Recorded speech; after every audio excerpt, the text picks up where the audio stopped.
గంటలకి గౌరవనీయ ముఖ్యమంత్రి వాళ్ళు విజయవాడలో 5 గంటలకు ఓపెన్ చేస్తారు.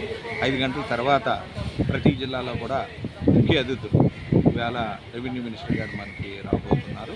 అదేవిధంగా అందరు ఎమ్మెల్యేలు కూడా రాబోతున్నారు, మేయర్ గారు రాబోతున్నారు, ఎమ్మెల్యే అందరూ కూడా పార్టిసిపేట్ చేసి ఇక్కడ నుండి కూడా 0 టికెట్ ఇష్యూ చేస్తడం జరుగుతుంది. ఇది 5 రకాలైన బస్సులతో అలౌ చేస్తుంది.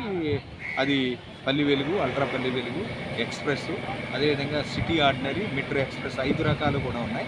ఇటు విశాఖపట్నం వచ్చేసరికి 80% ఆఫ్ బస్సెస్లో ఉంటాయి. అదేవిధంగా దీనికి ఏంటంటే ఘాట్ ఆపరేషన్కి నాట్ అలౌడ్ అండి. లైక్ ఘాట్ ఆపరేషన్ ఉన్న తిరుపతి తిరుమల ఘాట్ కానీ, సింహాచలం ఘాట్ కానీ ఇలాంటి ఘాట్ ఆపరేషన్ ఎలా లేదు.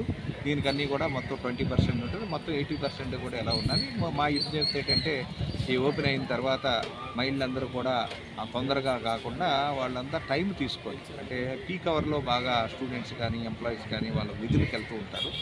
మనకి ఉమెన్ ట్రావెల్లో అవసరాన్ని బట్టి కాకుండా ఏమైనా టూర్లు కానీ వెళ్ళినప్పుడు స్లాక్ అవర్లో వెళ్తే వాళ్ళకి ఇబ్బంది లేకుండా ఉంటుంది.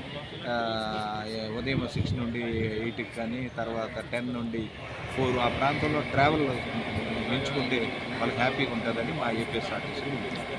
సార్ మనకి ఇప్పుడు లేడీస్ ఎవరైతే ఉన్నారో ఏ జిల్లాని వెళ్ళొచ్చండి? జిల్లా పరిమితి జిల్లాకి పరిమితం కాదండి, స్టేట్ అంతా ఎలవడు. ఇక్కడ నుండి పక్క జిల్లాకి వెళ్ళవచ్చు, బస్సు ఎక్కడ ఉంటే అక్కడికి వెళ్ళిపోవచ్చు, స్టేట్ అంతా తిరగవచ్చు అండి. వాళ్ళకి ఐడెంటిటీ కార్డు ఉండాలి. అది ఆధార్ కార్డు కానీ పాన్ కార్డు కానీ కంపల్సరీగా అలా ఐడెంటిటీ కార్డు లేనిది అక్కడికి వచ్చి గొడవ చేసి ఐడెంటిటీ కార్డు లేదు సార్ అంటే కుదరదు.